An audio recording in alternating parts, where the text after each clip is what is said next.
Welcome back to our channel, Soap Opera Aficionados. Today is a beautiful day to dive deep into the glamorous, scandalous, and ever-dramatic world of Los Angeles fashion and romance. We have an absolutely explosive breakdown for you today, so grab your favorite beverage, settle in, and let us unpack the jaw-dropping twists waiting for us. The Friday, August 21st, 2026 episode of The Bold and the Beautiful is poised to be a masterclass in dramatic irony, psychological tension, and devastating secrets.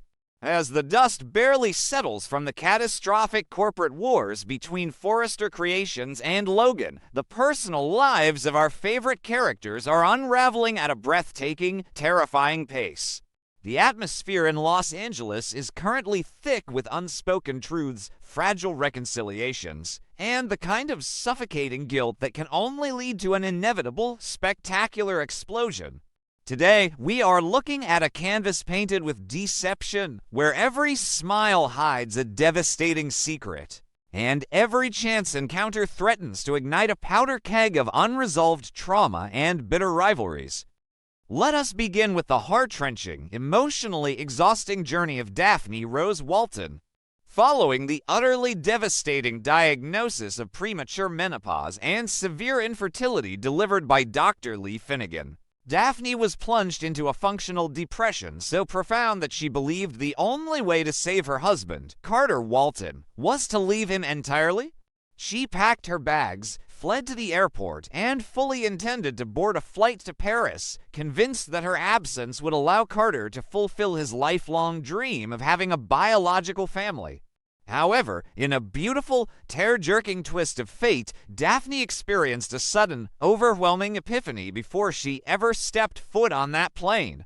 She realized that a life without Carter was simply not a life worth living, prompting a desperate, frantic rush back to the man she loves. Upon her swift and surprising return to Los Angeles, Daphne finds herself in desperate need of a confidant, someone who can understand the immense emotional turbulence she has just navigated. She turns to Ridge Forrester, opening up her heart and laying bare the agonizing marital troubles that almost drove her across the Atlantic Ocean. Daphne confesses the depth of her insecurities, the crushing weight of her infertility diagnosis, and the terrifying moment she almost threw her entire marriage away. She speaks of Carter with absolute reverence, praising his unwavering loyalty, his steadfast support, and his unconditional love. In Daphne's eyes, Carter is the epitome of the perfect husband, a man who has stood by her through her darkest hour without a single moment of hesitation. Ridge, ever the protective patriarch and loyal friend, listens to Daphne's emotional outpouring with immense empathy and understanding. He is genuinely relieved to hear that she changed her mind and decided to stay, viewing her return as a massive victory for love and commitment. Ridge wholeheartedly agrees with Daphne's assessment of Carter, validating her belief that Carter is a truly dependable, honorable man and the absolute best husband she could ever hope for. The dramatic irony in this scene is so thick and palpable that it practically suffocates the room. As Daphne and Ridge share this poignant, heartwarming conversation, singing Carter's praises to the heavens, neither of them has the slightest inkling of the catastrophic betrayal that occurred while Daphne was supposedly on her way to Paris. They are completely oblivious to the horrifying fact that the perfect husband recently engaged in a passionate, drunken affair with Ridge's own daughter, Steffy Forrester Finnegan. Meanwhile, Carter Walton is trapped in a psychological prison of his own making, suffocating under the weight of his monumental mistake. When Daphne unexpectedly walked back through the door, ready to fight for their marriage and explore alternative paths to parenthood, Carter was flooded with a sickening mixture of profound relief and crushing guilt. He had genuinely believed his marriage was over, a devastating belief that led him to seek solace at the bottom of a bottle and ultimately in the arms of a similarly devastated Steffy in the Forrester Creations CEO office. Now faced with a wife who is praising his loyalty and begging for a second chance, Carter is making the excruciating decision to bury his infidelity deep within his soul. He is absolutely determined to keep this dark secret from Daphne, convinced that confessing would not only destroy their marriage, but completely shatter Daphne's already fragile mental health. Carter is choosing to build their reconciliation on a foundation of massive lies, a dangerous, high-stakes gamble that is destined to backfire in the most spectacular fashion imaginable. Across town at the breathtaking Cliff House, Steffy Forrester Finnegan is drowning in her own sea of self-loathing, hypocrisy, and deception. The memory of waking up naked in the Forrester Creations executive office next to Carter Walton is burned into her mind, a constant, haunting reminder of her ultimate betrayal. Steffy had returned home from Monaco deeply traumatized by the revelation that her husband, John Finn Finnegan, had hidden Sheila Carter's presence on his commercial flight. In her grief and fury, she had thrown her wedding ring at him and declared her marriage over, but Finn's desperate apologies, his frantic flight back to Los Angeles, and his unwavering devotion have pulled her back from the brink of divorce. Now, Steffy is attempting to move forward and rebuild her life, but the ghost of her infidelity is standing squarely in the way, casting a dark shadow over every interaction she has with her husband. The situation is made infinitely worse by Finn's oblivious, unwavering adoration.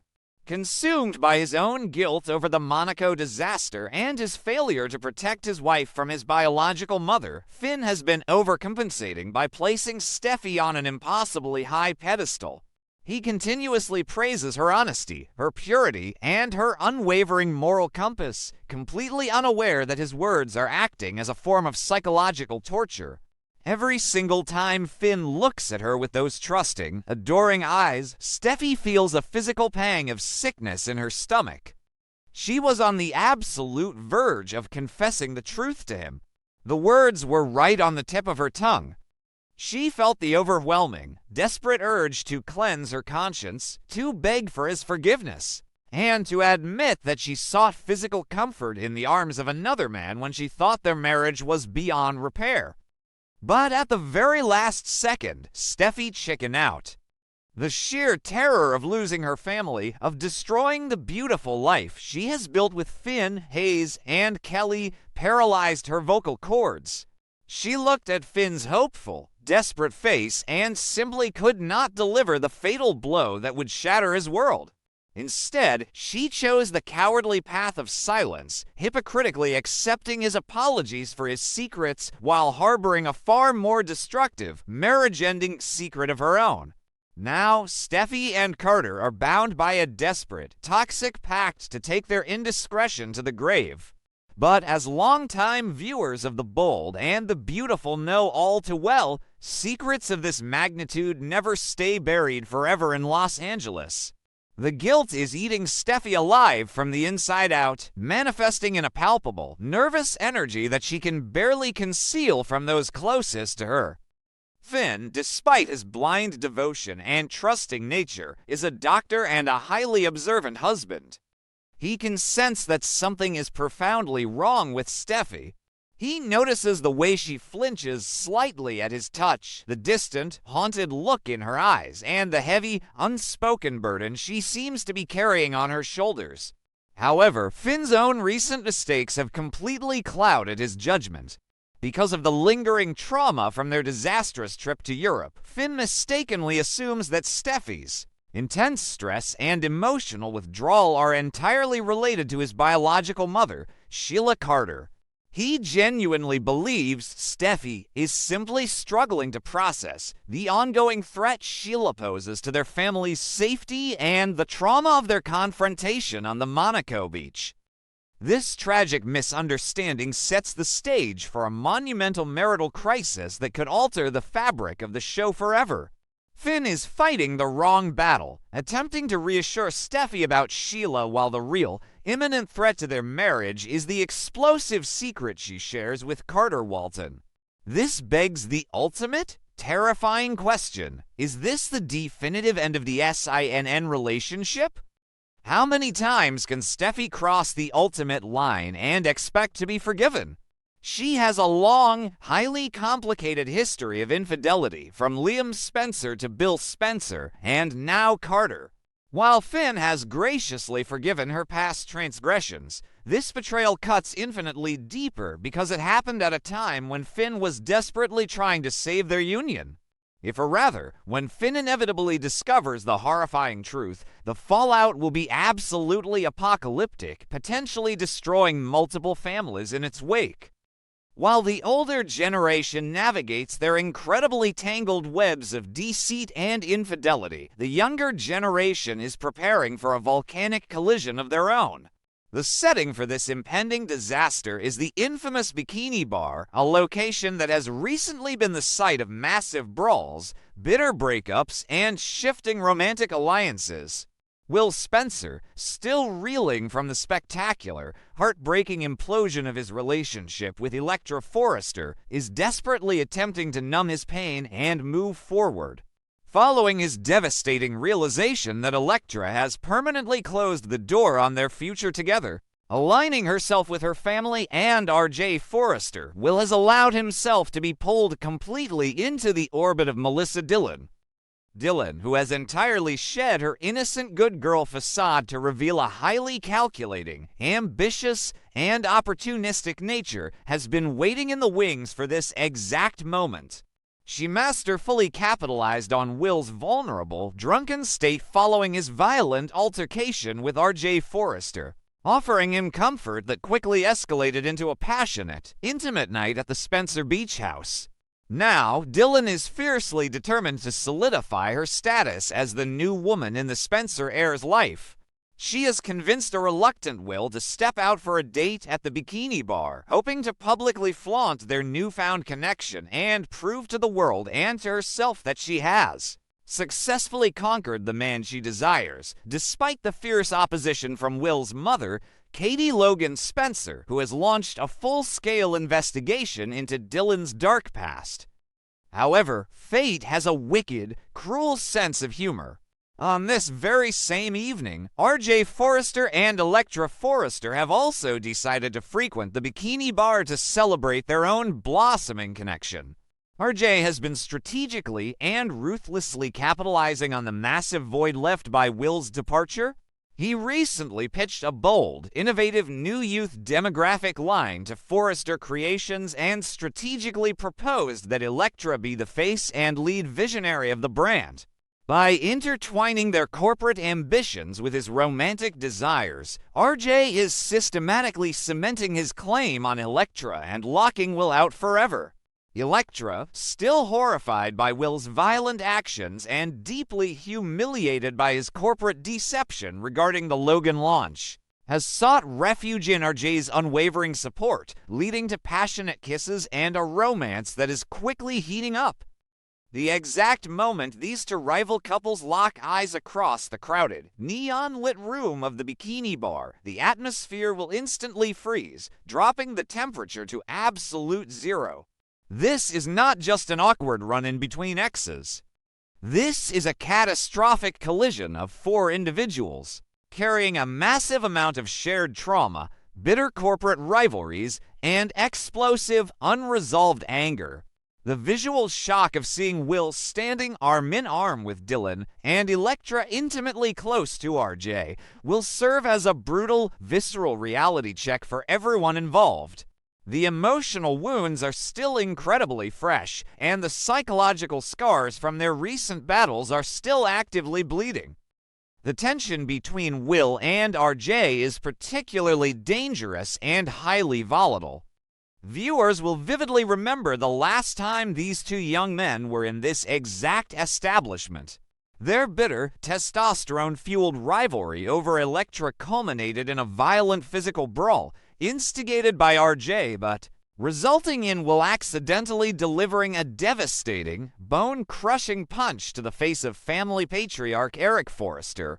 That single, disastrous punch led to Will's shocking arrest, an apocalyptic PR nightmare for Logan Creations, and Will's permanent, humiliating banishment from the Forrester family. The animosity between Will and RJ is a toxic, simmering rage that threatens to boil over into physical violence at any given second. As the double date from hell officially commences, the four of them will find themselves trapped in a suffocating, inescapable standoff. Will and RJ, acutely aware of the catastrophic legal and personal consequences of their last physical altercation, will desperately try to restrain themselves from throwing punches. They will attempt to act like mature adults, clenching their jaws and balling their fists, but the seething, murderous hatred in their eyes will tell a completely different story. Instead of using their fists, they will use their words as weapons. A relentless barrage of sharp, cutting, deeply personal insults will be exchanged, with RJ likely mocking Will's disgraced, exiled status, and will viciously attacking RJ's manipulative, opportunistic nature. The hostility, however, is absolutely not limited to the men. The confrontation between Elektra and Dylan will be equally, if not more, vicious and emotionally charged. Elektra views Dylan's actions as the ultimate, unforgivable betrayal of the sacred girl code. Dylan was supposed to be her loyal friend, her trusted confidant, and her dedicated assistant at Forrester Creations. Instead, Dylan secretly harbored obsessive feelings for Will, slept on his couch, and swooped in like a vulture the second the relationship imploded. Elektra has already abused her immense corporate power to threaten Dylan's job, and seeing Dylan proudly and defiantly standing by Will's side will ignite a blinding, uncontrollable fury within the Forrester heiress. Dylan, however, will fiercely refuse to back down or be intimidated. She is no longer the meek, submissive assistant willing to be pushed around by the entitled Forrester elite. Dylan will firmly stand her ground, defending her romantic connection with Will and likely throwing Elektra's own glaring hypocrisy right back in her face. Dylan knows all too well that Elektra demanded absolute transparency from Will regarding Spencer corporate secrets, while completely refusing to offer the same transparency regarding the inner workings of Forrester Creations. This brutal verbal sparring match between the two women will expose the deep, irreparable fractures in their former friendship and highlight the ruthless, cutthroat nature of love and ambition in Los Angeles. Beneath the thick layers of anger, resentment, and bitter insults, a far more complex and agonizing emotional dynamic will be at play. Despite their new romantic entanglements and their desperate attempts to move on, the lingering, undeniable spark between Will and Elektra will be overwhelmingly palpable. As they hurl vicious accusations at each other across the table, the intense, unwavering eye contact and the raw, unbridled emotion will reveal that they are far from over each other. Will's heart still physically aches for the woman he believes is his absolute soulmate, and Elektra's fiery fury is entirely fueled by the deep, agonizing pain of a broken heart. Their new partners, RJ and Dylan, will undoubtedly sense this powerful underlying connection, sparking a massive wave of insecurity, paranoia, and jealousy that will complicate their fragile new relationships even further. The Friday, August 21st episode of The Bold and the Beautiful promises to be a thrilling, emotionally exhausting, and completely unforgettable ride from start to finish. From the quiet, agonizing ticking time bomb of Steffy and Carter's dark secret to the loud, explosive, and deeply personal confrontation at the bikini bar, every single scene is meticulously crafted to push these beloved characters to their absolute psychological limits. Will Daphne and Finn remain blissfully, tragically ignorant of the monumental betrayal that occurred right under their noses? How long can Steffy and Carter carry the crushing, suffocating weight of their guilt before one of them finally cracks under the pressure? And what will be the ultimate, devastating fallout of the bitter, toxic rivalry between the Spencers and the Forresters as the younger generation goes to war? The drama is reaching an unprecedented fever pitch, and the consequences of these lies, betrayals, and violent encounters will undoubtedly reshape the entire landscape of Los Angeles forever. Stay tuned, because the fallout from these explosive encounters is going to be nothing short of legendary.